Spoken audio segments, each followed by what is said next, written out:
사랑하는 수정동교회 성도 여러분, 안녕하십니까? 김병철 목사입니다. 5월 24일 월요일에 드리는 매일 묵상을 시작하겠습니다. 오늘 부르실 찬송가는 341장 십자가를 내가지고입니다. 찬송은 형편에 따라 영상을 잠시 멈추시고 개인적으로 부르시기 바랍니다. 하나님의 말씀은 요한복음 11장 45절에서 53절까지 말씀입니다. 신약성경 166쪽에 있습니다. 이제 제가 하나님의 말씀을 강독하겠습니다. 이것은 하나님의 말씀입니다. 하나님의 말씀에 경청하시기 바랍니다. 마리아에게 와서 예수께서 하신 일을 본 많은 유대인들이 그를 믿었으나 그 중에 어떤 자는 바리새인들에게 가서 예수께서 하신 일을 알리니라.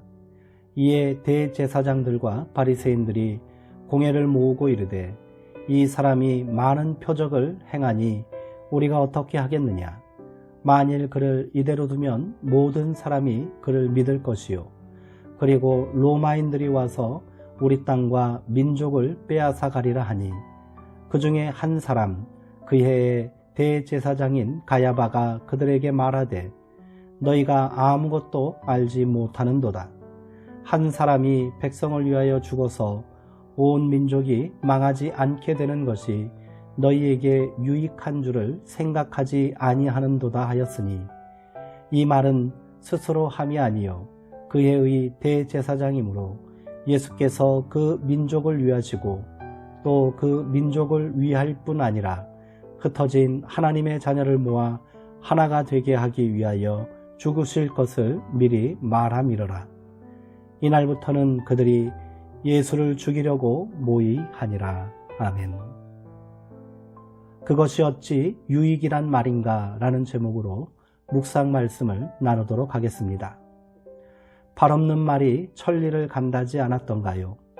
오늘 말씀은 죽은 나사로를 다시 소생시킨 사건 직후에 있었던 일입니다.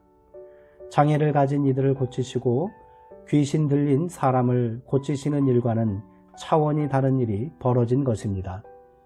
예수께서 죽은 자를 살리셨다는 소문은 삽시간에 유대 전역으로 퍼졌고 많은 사람들이 예수님을 믿게 되었습니다. 이 소식이 예루살렘에 있는 지도자들의 귀에도 들어갔지요. 그들은 직접적인 말은 안 했지만 예수님이 자기들의 기득권을 위협하고 있다는 사실을 직감했을 것입니다.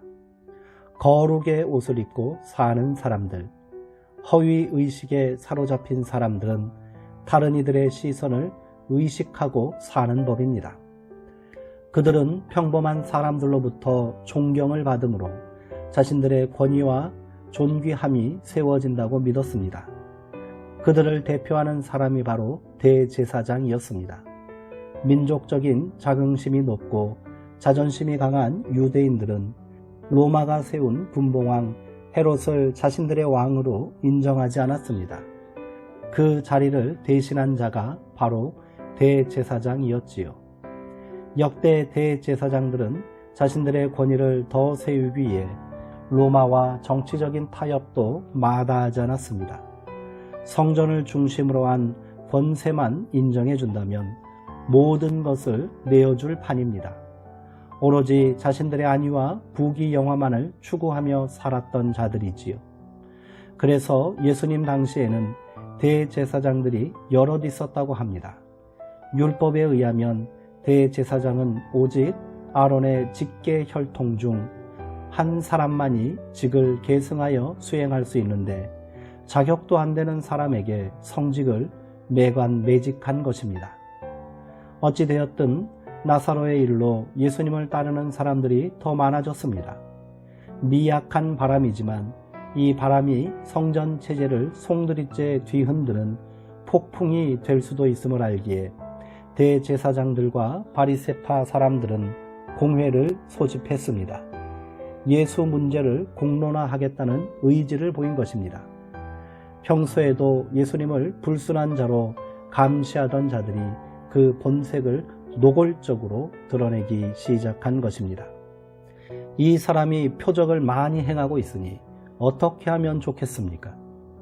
이 사람을 그대로 두면 모두 그를 믿게 될 것이요. 그렇게 되면 로마 사람들이 와서 우리의 땅과 민족을 약탈할 것입니다.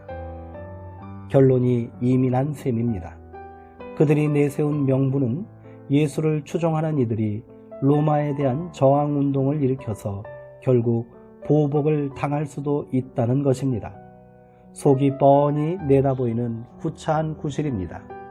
결국 자기들이 누리고 있는 특권과 권력을 유지하기 위해서 예수를 죽여야겠다는 것이지요. 그들은 자신들의 특권을 유지하려는 욕망을 민족의 운명과 결부지어 말하고 있습니다. 거창한 대의를 만들고자 하나 이는 억측에 불과합니다. 다소 머뭇거리는 공회원들 앞에서 그의 대제사장인 가야바가 말했습니다. 당신들은 아무것도 모르고 한 사람이 백성을 위하여 죽어서 민족 전체가 망하지 않는 것이 당신들에게 유익하다는 것을 생각하지 못하고 있어. 하나님의 뜻을 실행하고 백성들의 죄를 대신하여 사죄의 제사를 집례하는 대제사장이 한 것이라고는 믿어지지 않는 말입니다. 그는 전체를 위해 부분을 희생하는 것을 정당화하려 합니다. 요한은 그가 그 해의 대제사장으로서 예수의 죽음이 민족을 위한 대속의 죽음이 될 것이라는 사실을 예언한 것처럼 말합니다.